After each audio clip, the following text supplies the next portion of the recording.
everyone! Did you feel any nostalgia after watching the commercial or trailer from a movie?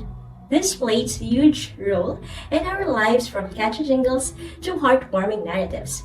One of the most compelling aspects of advertisement is the ability to influence our culture. How? Today, we're diving into the minds of two authorities in popular culture, Rolando Tolentino's Kulturang Popular at Pakiwaring Gitnang Uri, and the culture industry in Enlightenment as mass deception by Adorno and Hawkimer. We'll see how these two notions influence Philippine pop culture. Let's start with Rolando Tolentino's Kulturang Popular at Pakiwaring Gitnang Uri. Nag-aastang Gitnang Uri dahil hindi ka naman talaga Gitnang Uri. Ang karanasan sa kulturang popular ay lehitimasyon ng ideal ng gitnang uri. Ito ang moda ng kulturang popular. Ang pagdanas ng pamandaliang ligaya sa pagdanas sa kasalukuyan, na parang isang kahig, isang tuka na panuntunan. Sa kabilang banda, itong pakiwari ay nagkakaroon na nga ng semi-permanenteng pag-aanino sa kanyang buhay. Pantakas sa fantasya sa aktwal na realidad na hindi matatakasan. Now, let's watch a commercial that indulge individual desire for middle-class lifestyle and create continuous cycle of consumption. Ako ang bida sa office. Pag sinabi ko, boom, tapos. Sus! Ako? Iniisip ko palang, nagawa na! Ako? Ito lang kailangan ko. Dito ka na sa totoong effortless magpabilib. Sa PS Bank mobile app, pwedeng mag-open ng account isang ID lang. Auto loan, isang tulog lang, may approval ka na. At ang home loan, isang araw lang. Ganda! Simplihan natin sa PS Bank. Very convincing, right? Commercials are used to persuade us to buy the product or support the services. Movies, TV shows, advertisements, and social media plays a significant role in shaping societal norms and ideals. It often portrays middle-class lifestyle as aspirational, representing stability, comfort, and social acceptance. These portrayals can create a strong incentive for people to emulate middle-class behavior. It fuels the desire and consumerism and emphasizes the idea that happiness is often tied to possession and consumption. People are driven to constantly seek out new experiences and possessions, believing that this acquisition will lead to happiness. An emphasis on the temporarily of popular culture and consumerism. It implies that the pursuit of happiness in this context is characterized by a fleeting and short-lived nature. Once an experience or possession is attained, the happiness it brings is temporary, and people are compelled to seek to the next experience or acquisition. Would you agree? As a result of desire to fit with societal norms or to present a particular image to others, regardless of actual socio-economic backgrounds, drive us to act like the middle class. We engage in conspicuous consumption, purchasing products and services that symbolize middle class status, even if it strains our financial resources. Emulation of middle class ideals can lead to financial strain, as people may overspend to maintain appearances. It can also perpetuate class division and inequalities by reinforcing societal expectation and norms. Similarly, with Tolentino, Adorno and Hawkimer produced incisive critics of pop culture in The Dialect of Enlightenment as Mass Deception, in which they introduced the term culture industry to describe mass cultural form which, in the wake of capitalism, transformed the individual from thinking and discerning subject into a thinking, passive consumer. Culture is a paradoxical commodity, so completely it is subject to the law of exchange that is no longer exchanged. It is so blindly consumed and used that it can no longer be used. Therefore, it amalgamates with advertising. The more meaningless the latter seems to be under a monopoly, the more omnipotent it becomes. The motives are markedly economic. Films, radio, and magazines makes up a system which is uniform as a whole and in every part. Even the aesthetic activities of political opposites are one in their enthusiastic obedience to the rhythm of the iron system. The decorative industrial management buildings and exhibition centers in authoritarian countries are much the same as anywhere else. Are you a Marvel fan? Or how many Disney reimagined classic have you watched? Did you notice any differences? Mass media generates homogenization and uniformity that exist within various aspects of modern culture, particularly in the realms of media and architecture. It also touches the repetitive nature of mass media, particularly in context of movies. and entertainment franchises like reboots, sequels, and crossovers, and even spin-offs. It is primarily driven by economic motives. The commodification of culture and its amalgamation with advertising are driven by profit-seeking motives. Companies and industries aim to capitalize on culture to maximize their economic gains. Would you agree? How about the live adaptation of Barbie that was just released on July 19 of 2023?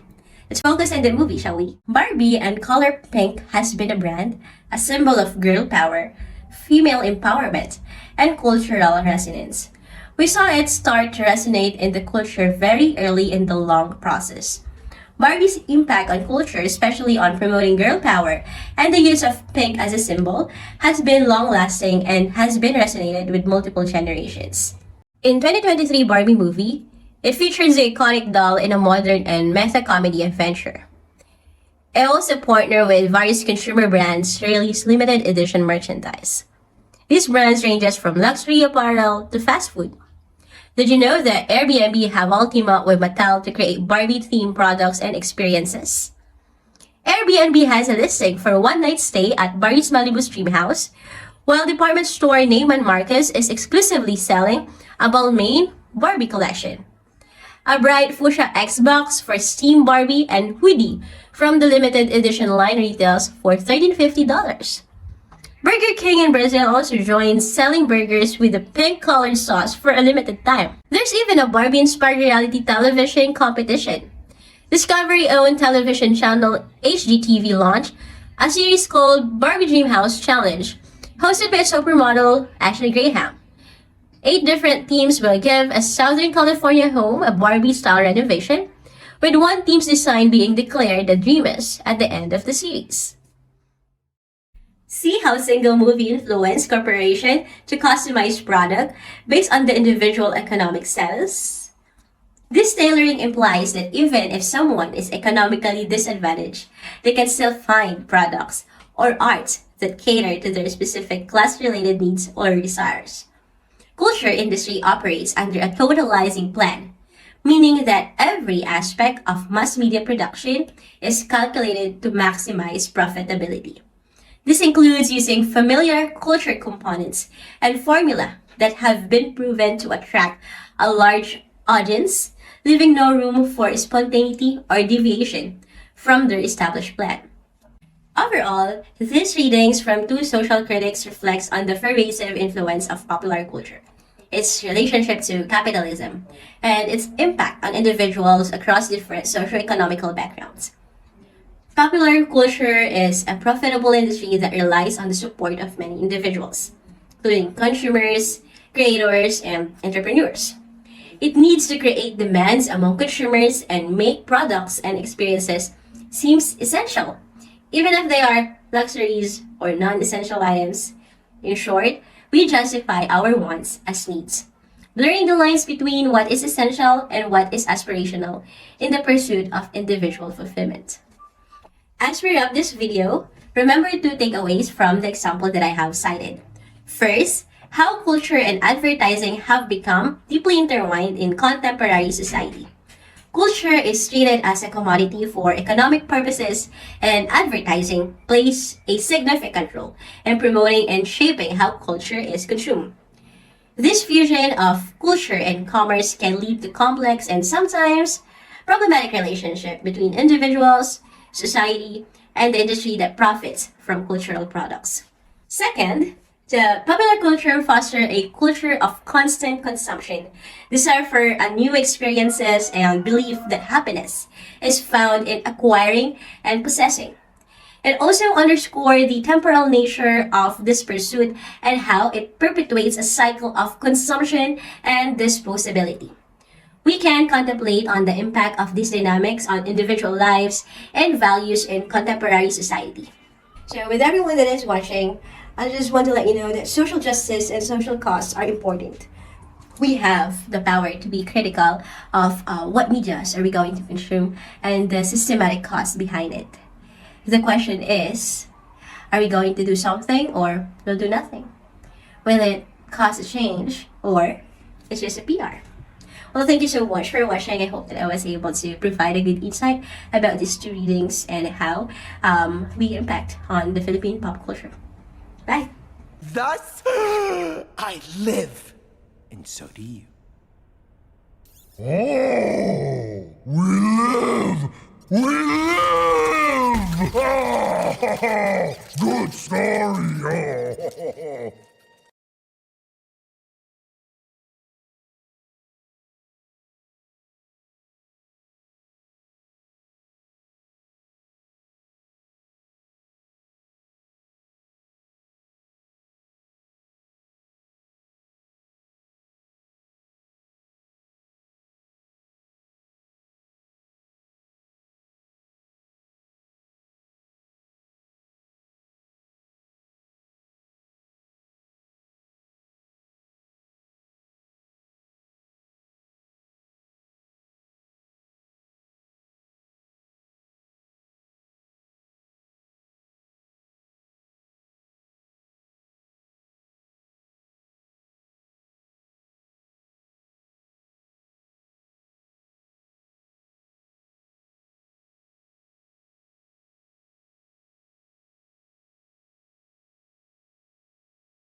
In the world of popular culture and consumerism, trends and experiences become outdated quickly.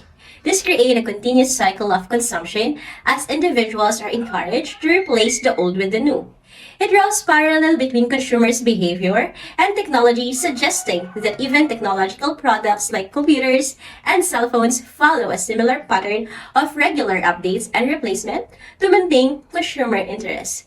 Just like how Apple and Samsung provides or produce their latest phones, their latest iOS or operating system.